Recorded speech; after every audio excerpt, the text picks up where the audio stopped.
బేహద్ పరం మహాశాంతి. బేహద్ ఆత్మిక పరివారములకు, ఆత్మిక సోదరి సోదరులకు బాపూజీ దశరథభాయ్ పటేల్ తెలుగు ఛానల్కు స్వాగతం.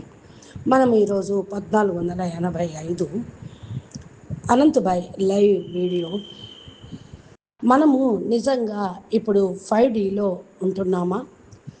5D యొక్క కాన్షియస్నెస్ అనేది ఎలా ఉంటుంది? మీరు ఈ యొక్క విషయం గురించి అనంతభాయ్ చెప్తుంది, మనం తెలుగులో తెలుసుకుందాం.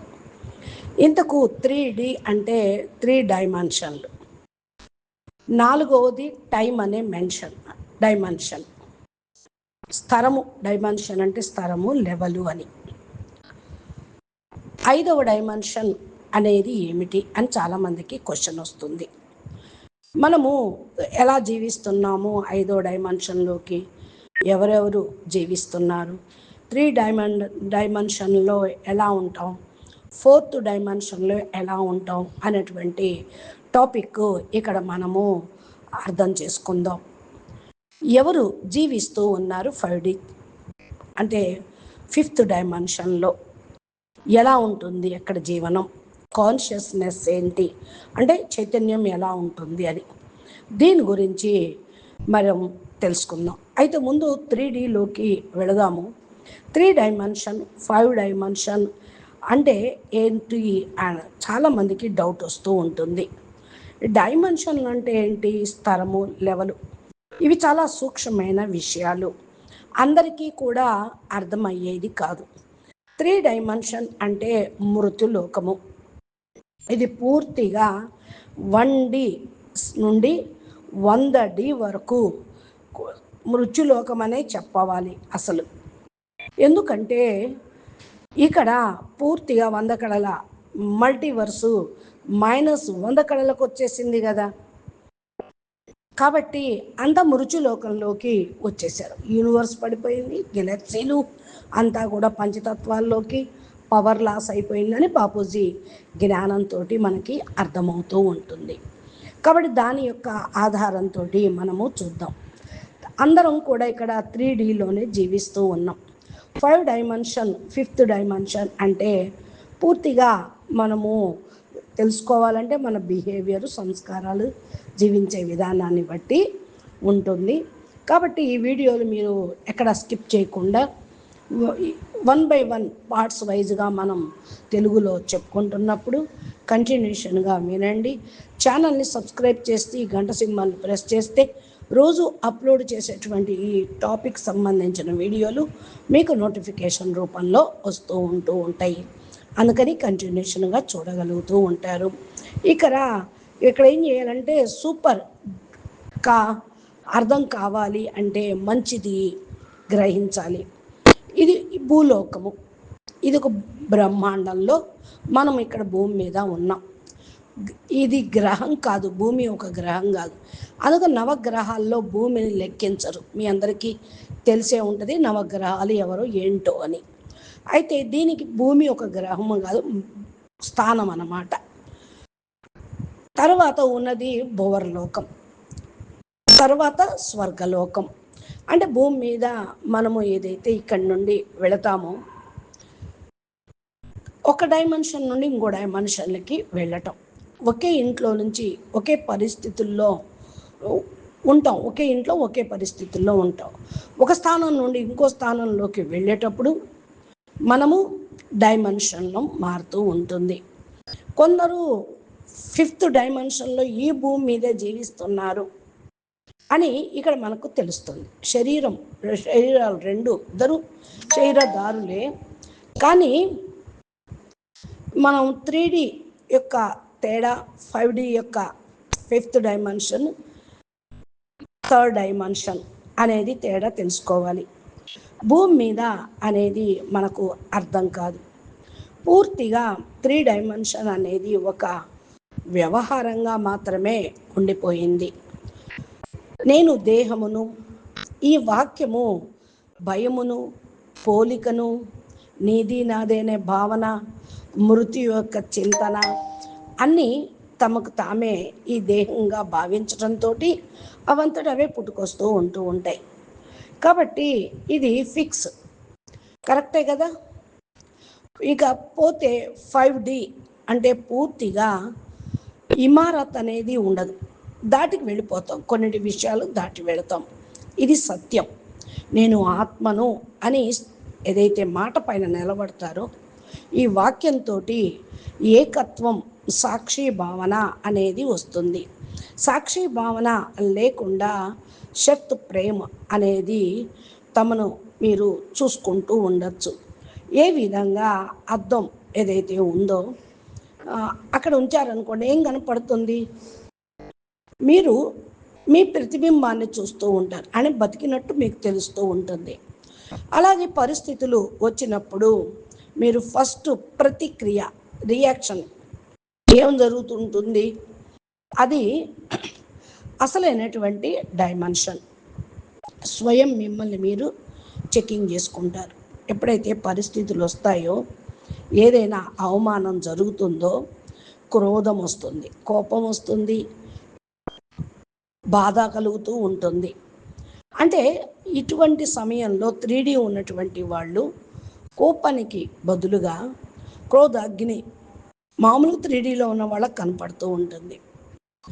ఈ ఫైల్ ఉన్నటువంటి వాళ్ళు, జ్ఞానం 5Dలో ఉన్న వాళ్ళు సాక్షి భావంతో దుఃఖము పరిస్థితుల్ని చూస్తూ ఉంటారు. దేహము అని అనుకోరు వాళ్ళు. ఇది నేను మాట్లాడటం లేదు. ఒకసారి ఏమైందంటే, కొద్దిగా కష్టమే దీని గురించి చెప్పటము అనేది అంటున్నారు అనంతభాయ్. ఒక వ్యక్తి ఇంకో వ్యక్తి పైన కోప్పడుతూ ఉన్నప్పుడు ఒకరికొకరు కొట్టుకుంటున్నారు, చెంపదెబ్బ. అది మాట్లాడుతూ చూస్తూ ఉన్నాను అనమాట. నువ్వెందుకు నన్ను తిట్టావు అన్నాడు. ఆయన గొంతు మారిపోయింది, దృష్టి వృత్తి మారిపోయింది. నీవే కొట్టావు అన్నారు. కరెక్టే, ఇద్దరు కొట్టుకున్నారు. ఇట్లా పోట్లాట గొడవ జరిగింది. కానీ అయితే ఇద్దరు కొట్టుకున్నారా, లేదా ఒక ఆయన కొడుతూ ఉంటే ఇంకొక ఆయన సైలెంట్గా ఉన్నాడా అంటే దానికి వంక ఎత్తుక్కుంటూ ఉన్నాడు.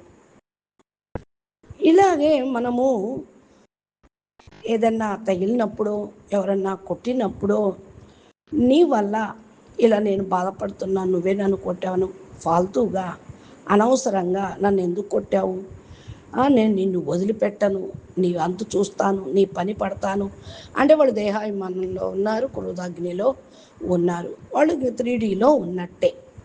ఎవరైతే గనక మరి శాంత చిత్తంగా ఉంటూ అదే సోదర భావంతో ఉన్నారనుకోండి, ఇంకొకటి కూడా భావిస్తూ ఉంటారు, ఆడికి మనసు లేదు, లేకపోతే చేత కానివాడు, తన్నులు తింటున్నాడు అని ఇలా భావన ఉంటుంది. కానీ వాళ్ళు శాంత చిత్తంగా జ్ఞానపరంగా మనసులో అహంకారం లేకుండా, మనసుకు అతీతమై దేహము కాదు నేను ఆత్మని అని భావనలో ఉన్నారనుకోండి, వాళ్ళు పూర్తిగా సాక్షి భావంలో ఉన్నట్టే.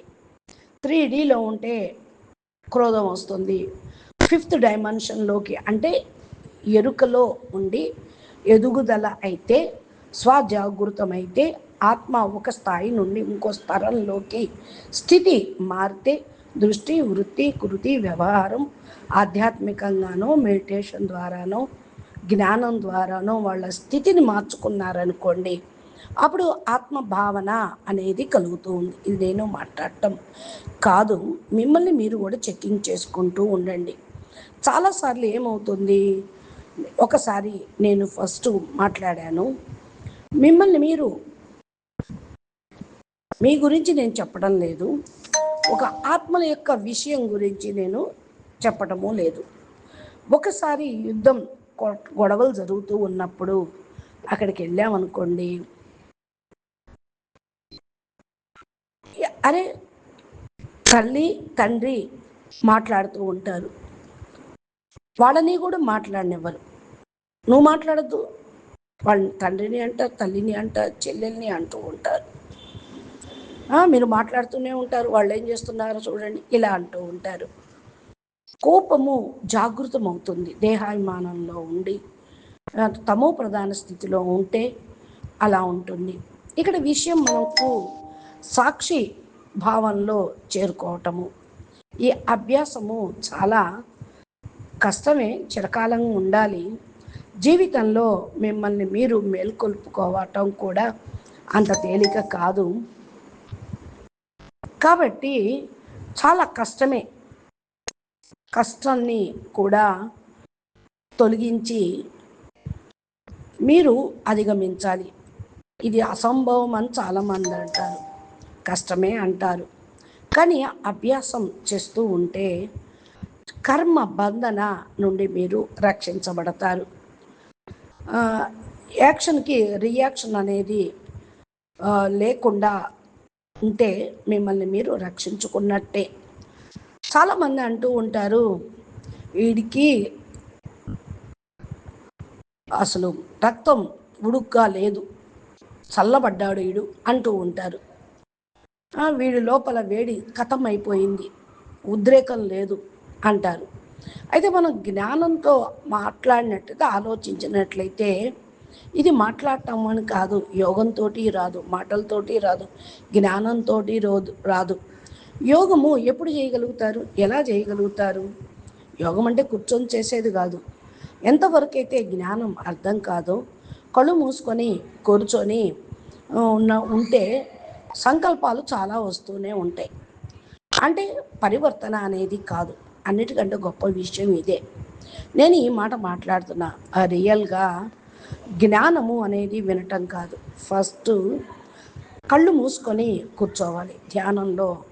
మరి గాలిలో కూర్చోవటం కాదు, సైలెంట్గా శాంత స్వరూపమై కూర్చోవాలి. అంటే ఎన్ని రోజుల తర్వాత దీని ప్రభావం మనకు కనపడుతుంది అంటే ఇలా యోగం చేయగా 8-10 రోజుల తర్వాత మీ భావం కొంచెం సాల్వ్ అవుతూ ఉంటుంది.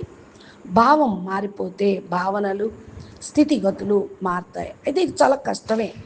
జ్ఞానం లేకుండా ఎవరు అర్థం చేసుకోలేరు, ఎవరికి లభించదు. జ్ఞానం లేకుండా గ్రహించను లేరు, అర్థము కాదు. ఇక్కడ క్వశ్చన్ ఏంటి అంటే చాలామంది అంటూ ఉంటారు, మనం రైటే, నేను రైటు కానీ వాళ్ళది రాంగ్, అందుకే నీకు కోపం వచ్చింది అంటారు. ఇప్పుడు చూడండి, నాకు యోగం చేస్తున్నాము, పలాని ప్రకాశం కనపడింది, పలాని కాంతి కనపడింది అంటూ ఉంటారు యోగంలో కూర్చున్న వాళ్ళు. అయితే ఏం లైట్ కనపడింది, ఏ బల్బు? కళ్ళు మూసుకోవడం ట్యూబ్ లైటా? లేకపోతే చూడండి, ఒక మినిట్ ఇంటర్నెట్ ప్రాబ్లం వచ్చేసింది అనుకోండి, ఏమనిపిస్తుంది? స్విచ్ ఆఫ్ చేంజ్ అనేది ఉందిగా. లాస్ట్ టైం కూడా అదే అనుకుంటూ ఉంటారు. కాబట్టి అంటే ఇప్పుడు మీకు అర్థమైంది కదా, 3Dలో ప్రతిక్రియ అనేది ఉంటుంది, 5Dలో అనాసక్తి స్థితి అనేది ఉంటుంది. అన్నిటికంటే మంచి విషయం ఏంటి అంటే ఇక్కడ అనాసక్తి అనేది అంటే ఎవరిపైన ఏది ఆసక్తి అనేది లేకుండా ఉండటం. ఇంకొక విషయంలో మనం చూస్తూ ఉంటాం, పోల్చుకుంటూ ఉంటారు ఒకరితోటి ఒకడు లోపల. అప్పుడేమవుతుందంటే కోపము, జలసి, కడుపులో మంట లాగా వస్తూ ఉంటుంది. 3Dలో ఉన్న వాళ్ళకి ఇలా ఉంటుంది. అదే 5th డైమెన్షన్లోకి వాళ్ళు ఎదిగారనుకోండి, జాగృతమయ్యారనుకోండి, స్వచ్ఛమైన ఖుషి అనేది ఉంటుంది. అదే ఆత్మానందము అని అంటూ ఉంటారు. వాళ్ళే ఆత్మిక స్థితిలో ఉన్నట్టు. భవిష్యత్తు గురించి చింతన అనేది ఉండదు, కంట్రోలులో ఉంటారు, ప్రయత్నం చేస్తూ ఉంటారు, మళ్ళీ భరోసా కూడా ఉంటుంది, పురుషార్థం చేస్తారు, ఫలితం భగవంతుడి పైన సమర్పితం చేస్తారు. గీతలో కూడా అదేగా చెప్పింది, కర్మ నువ్వు చెయ్యి, కర్మ ఫలితాన్ని మాత్రం భగవంతుడి మీద వదిలేసేయి అని. ఇది విషయం తెలుసుకున్న వాళ్ళు 5th డైమెన్షన్లోకి వెళ్ళిపోయినారు. 3Dలో వాళ్ళకి చాలా భయం ఉంటుంది. అంటే ఏంటి, వస్త్రం మారినట్టుగా వాళ్ళు రంగులు మారుస్తూ ఉంటారు. నేను ఒక సర్దార్ని చూశాను. ఆయన తన యొక్క చనిపోయిన తర్వాత అర్ధి పెడతారే, స్వయంగా తను రెడీ అయ్యి చెక్కలు అవన్నీ కూడా రెడీ చేసుకొని తనకు తానే అగ్ని ప్రవేశం చేయటానికో తగలబెట్టుకోవటానికో శ్మశానంలో చెక్కలు పేరుస్తారు చూడండి, అలా పేర్చి నెయ్యి వేసి నూనె వేసి రెడీ అయిపోయాడు. ఇప్పుడు పూర్తిగా అయిపోవాలి అని దాంట్లో పడిపోయారు. ఇక్కడ లాజిక్ ఏంటి అంటే, నాకేమీ కష్టం అనిపించలేదు. ఎందుకని అంటే, ఎందుకు నేను ఈ పని చేశాను అనుకుంటాడు ఆ వ్యక్తి. ఎందుకు ఈ జీవితం, పరుగులు తీయాలి, ఉద్యోగాలు వదిలిపెట్టలేదు, సెలవులు దొరకవు, డబ్బుల సంపాదన ఉంటుందో మరి ఉద్యోగం ఉంటుందో పోతుందో తెలియదు, నేను పోయిన తర్వాత ఎవరో క్రియాకర్మలు చేసేది ఏంటి, స్వయంగా నా క్రియాకర్మలు నేనే పూర్తిగా చేసుకుంటాను అని అనుకొని ఉంటాడు ఆయన. నేను అదే అంటుంది, నేను చూశాను ఇట్లాంటి వాళ్ళను కూడా స్వయంగా. ఈనాటి ప్రపంచంలో, ఇంటర్నెట్ ప్రపంచంలో ఇలాంటివి చాలా వస్తున్నాయి. అవన్నీ AI ద్వారా క్రియేట్ చేయబడినవి. అసత్యమేదో తెలియదు, సత్యమేదో తెలియదు. ఇంక దేవుడికి తెలియాలి ఇవన్నీ కూడా. ప్రేమ, షరతులు, వ్యాపారం, లావాదేవీలు, ఇవన్నీ కూడా చాలా మోసాలే ఉన్నాయి. 3D వాళ్ళే చేస్తూ ఉండేది. ఎవరైతే మరి 5th డైమెన్షన్లోకి వెళ్తారో వాళ్ళ షరతులు ఏం పెట్టరు, వాళ్ళ స్వభావము అలా ఉండదు. మరి అన్కండిషనల్ ప్రేమలో ఉంటూ ఉంటారు. ప్రేమలో కండిషన్లు పెట్టేవాళ్ళు, షరతులు పెట్టేవాళ్ళు 3Dలో ఉన్నట్లే. 3Dలో ఏమవుతుంది, బాహ్యము, వస్తువులు, వ్యక్తి, పరిస్థితులు లోనైపోవటం, భవిష్యత్తు గురించి ఆలోచించడం, ఏమవుతుందో ఎలా అవుతుందని లోపలే మదనం, చింతన, బాధ ఉంటుంది. 5th డైమెన్షన్లో వాళ్ళు వాళ్ళ స్వరూపాన్ని లోపలకై అంతర్స్వరూపాన్ని చూసుకుంటూ ఉంటారు. వస్తువు, వ్యక్తి, పరిస్థితులు ఇవన్నీ కూడా మారిపోతాయి. వీటందరి ముందు నేను అన్న జ్ఞానం, ఆత్మ జ్ఞానం జాగృతమైతే ఇదేమీ కాదు అని. అయితే ఎవరైతే దేహాభిమానంలో ఉంటారో, అంటే పదవి, మాన్ షాన్, గౌరవము, అభిమానము, పేరు ప్రఖ్యాతులు, అచీవ్మెంట్స్, ఇవన్నీ పట్టుకొని కూర్చుంటూ ఉంటారు. ఎవరైతే 5th డైమెన్షన్లో ఉంటారో, శుద్ధ చైతన్యమైన అవినాశి ఆత్మను అనే భావన ఉండి జాగృత స్థితిలోనే ఉంటారు. కాంపిటీషన్ మైదానంలో